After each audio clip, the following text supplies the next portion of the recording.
अस्सलाम वालेकुम जी।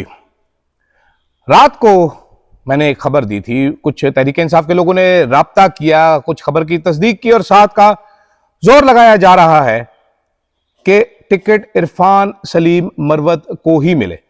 तैमूर सलीम झगड़ा साहब पहले ही सरेंडर कर चुके हैं। फैज साहब जो हैं वो चाहते हैं टिकट लेना, गंडापुर साहब भी बिहाइंड द सीन्स एक्टिव हैं।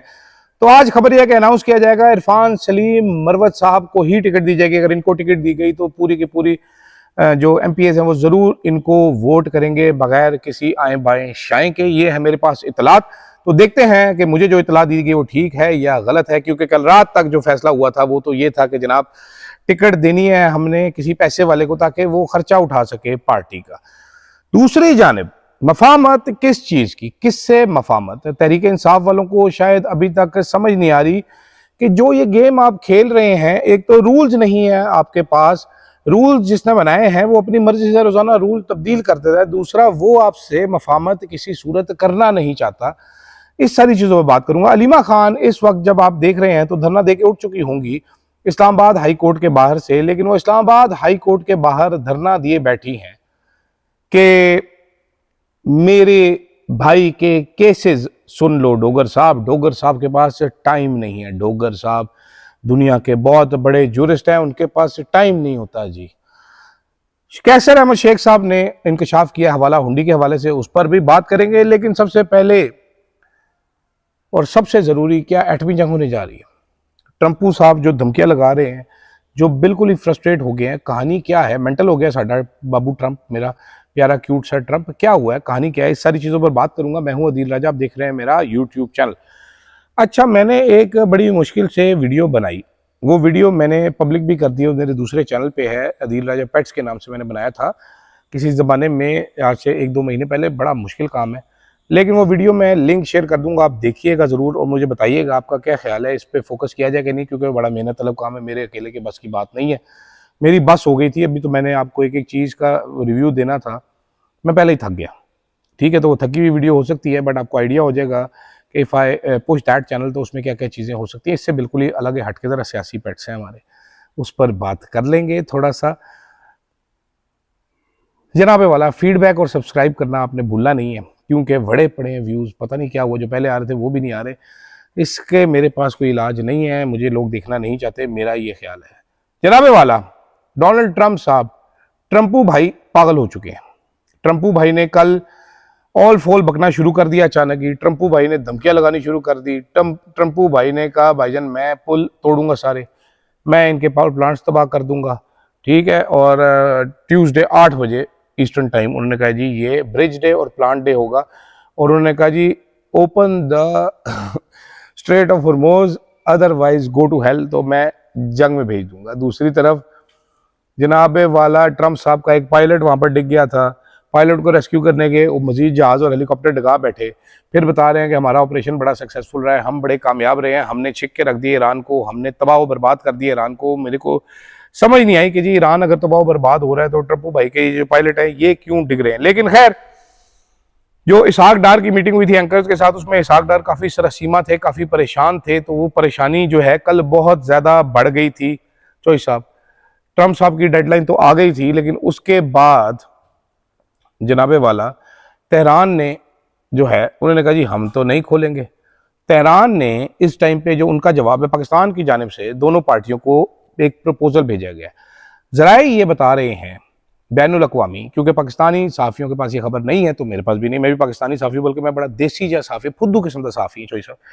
उन्होंने कहा जी पाकिस्तान के आर्मी चीफ ने ओवरनाइट टॉक्स हेल्ड की थी ने यूएस ऑफिशियल्स और ईरान के फॉरेन मिनिस्टर के साथ, ताकि एक इमीडिएट सीज फायर किया जाए और स्ट्रेट ऑफ हॉर्मूज को खोला जाए, जिसके बाद निगोशिएशंस हो पाकिस्तान में 3-4 हफ्तों के बाद। यानी कि आर्मी चीफ साहब ने बात की ईरान से भी कि यार मेरी गल सुनो, तुम स्ट्रेट ऑफ हॉर्मूज खोल दो, ठीक है, तो ज़रा अमेरिका को कहे जी आप रोक दें। इतला मेरे पास ये है, जो कुछ हमारे हल्के बात कर रहे थे कि 45 दिनों के लिए रोका जाएगा इस सारे सौदे को, 45 डेज़ के लिए, और उस दिनों में ब्रॉडर नेगोशिएशंस की थी। अब ईरान ने क्या कहा जवाब में? ईरान ने कहा जी पाकिस्तान का प्रपोजल हमें मिल गया और हम इसको देख रहे हैं, लेकिन हम कोई डेडलाइन या कोई प्रेशर नहीं लेंगे। उन्होंने कहा जी हम स्ट्रेट ऑफ हॉर्मूज को टेम्पररी सीज फायर के लिए नहीं खोलेंगे, तो सांभा ये नहीं खोलेंगे। पाकिस्तान का प्रपोजल क्या है ये सुन लीजिए।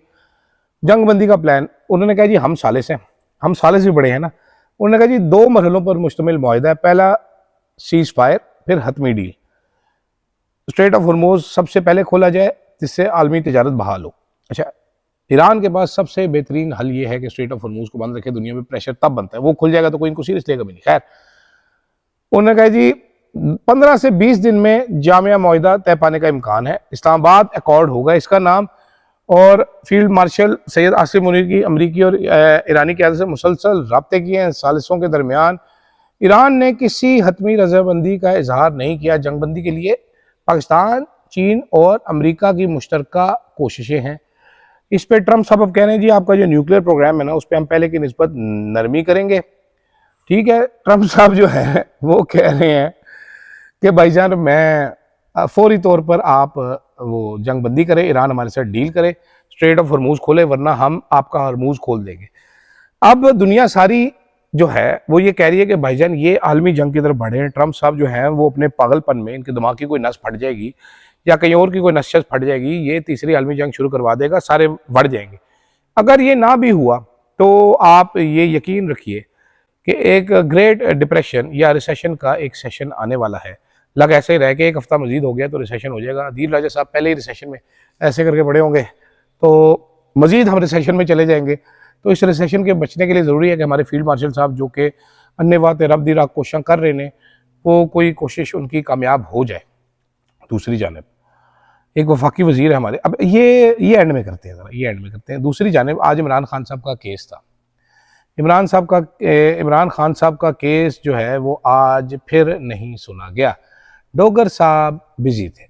तहरीक इंसाफ का मैंने पहले आपको शुरू में ही बता दिया, इरफान सलीम मरवत को अभी कहा जा रहा है कि टिकट हम देंगे। मुझे नहीं मालूम किसको मिलता है फाइनली, किसको टिकट नहीं मिलता, लेकिन मैं कुछ बातें करना चाहता हूँ। तहरीक इंसाफ में बहुत सारे लोग मफामत की हर टाइम बातें करते हैं। सवाल है कुछ मेरे, कौन सी मफामत करना चाहते हैं आप? किससे मफामत करना चाहते हैं? किस दुनिया में आपकी ये मफामत हो रही है? मफामत तब होती है जब दूसरी तरफ से कुछ सिग्नल है। यहाँ पर दूसरी तरफ से आपको टक्क भी नहीं मिल रहा।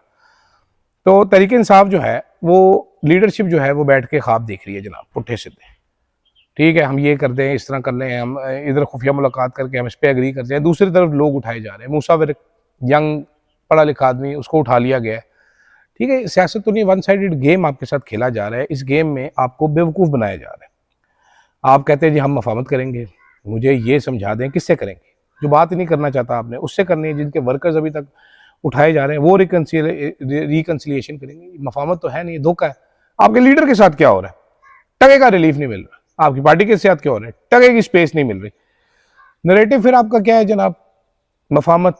और ग्राउंड रियलिटी क्या है और लीडरशिप की सोच में फर्क क्या है? तो मसला सिंपल सा है कि जो गेम आप खेलना चाह रहे हैं तरीके इंसाफ वाले, रूल्स आपके हैं ही नहीं। मफामत नहीं हो रही, इंतजार कर रहे हैं आप लोग किसी माजे का। माजे आजकल के दौर में माजा बोला, मोजे आजकल के दौर में होते नहीं है, क्योंकि तरीके इंसाफ को ये समझ नहीं आ रही कि गेम बदल चुका है।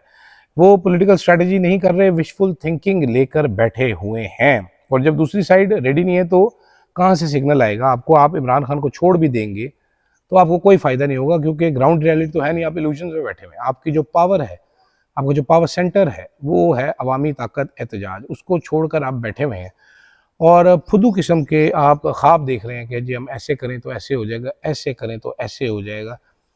ऐसे कुछ होने वाला नहीं है। दूसरी तरफ कैसर अहमद शेख साहब ने कहा जनाबे वाला, ये बड़ी इंटरेस्टिंग है। ये मैं ज़रा पूरी स्टेट, यार ये कैसे निकलेगा यार? एक तो ये जो गरीब आदमी के मसले बड़े, ये आपने याद रखना है कि बंदे को कुछ भी होना चाहिए, बंदे को गरीब नहीं होना चाहिए। गरीब जो बंदा होता है ना उसके मसले बड़े अजीबो गरीब से होते हैं। ठीक, कैसर अहमद शेख साहब वफाकी वजीर हैं। कैसर अहमद शेख साहब का इंकशाफ सुनिए आप। कैसर अहमद शेख साहब फरमाते हैं कि जी मुल्क से अरबहा डॉलर बाहर जा चुके हैं। क्या हो चुका है जी? हमारे मुल्क से हवाला हुंडी के जरिए अरबों डॉलर दुबई और दीगर ममालिक में भेजे गए हैं। कैसर अहमद शेख साहब कहते हैं मैं लोगों को समझाता रहा कि आप पछताएंगे, पाकिस्तान जैसा मुनाफा आपको कहीं नहीं मिलेगा। और फिर उनकी देखें रकमें डूब गई। अच्छा, कैसर अहमद शेख साहब की बात बिल्कुल ठीक है, पाकिस्तान जैसा मुनाफा अगर आप अमीर हो कहीं भी नहीं मिलता। लेकिन कैसर अहमद शेख साहब जो ये बैठ के बता रहे हैं कि जी अरबा डॉलर बाहर मुल्क के जा रहा था, वजीर साहब को पता था, ये समझा रहे थे, कुछ कर नहीं रहे थे, ये बात भी मुझे थोड़ी सी अजीबो गरीब लग रही है।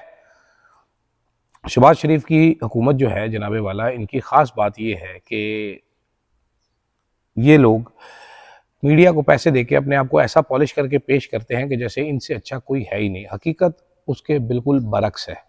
हकीकत में जितनी स्याह चेहरा ये हुकूमत है, इतनी कोई भी नहीं होगी। फुद्दू लगाया हुआ है हमें, हम बेवकूफ़ से हैं, कुत्ते खाने वाली अवाम है, कुत्ते की पूंछल पकड़ के चली जा रही है, अक्ल किसी को है नहीं, मत किसी को है नहीं। सहाफ़ी खरीदे जाते हैं यहाँ पर, वो बिकाऊ सहाफ़ी टट्टू किस्म के बयानिए आपको बेचते हैं, आप उसके बाद वो बयानिए खरीद लेते हैं, फिर ये बैठ के मीटिंगों में बड़के मारते हैं कि आप कितने फुद्दू हैं। तो मुझे भी इजाज़त दीजिए आपको बताने का कि आप बड़े ही फुद्दू हैं। अगर आप समझ रहे हैं कि मुल्क में कोई बेहतरी हो रही है, और आप उससे भी बड़े फुद्दू हैं अगर आप ये समझते हैं कि आपके घर बैठे-बैठे कोई बेहतरी हो जाएगी, और आप बहुत ही बड़े टट्टू हैं अगर आपको ये लगता है कि ये हुकूमत पाकिस्तान में कोई तब्दीली लेकर आ सकती है। सेल्फ सर्विंग मॉडल है, ये अपने कहने पर ही चलता है। यार मुझे बड़े सारे लोग कहते हैं कि जी वीलॉग के शुरू में डेट बता दिया, नहीं डेट बताने से क्या होगा चोई साहब, मैंने समझाओ ज़रिए, मैं भूल जाना है। लेकिन कल से मैं बता दिया करूँगा जी, आज है जी 6 तारीख, और जिस टाइम मैं वीलॉग रिकॉर्ड कर रहा हूँ अभी, तो तकरीबन 12:45 का टाइम है। आपको पता नहीं कब ये नज़र आएगा वीलॉग। मुझे दीजिएगा इजाज़त जनाब। अल्लाह हाफ़िज़।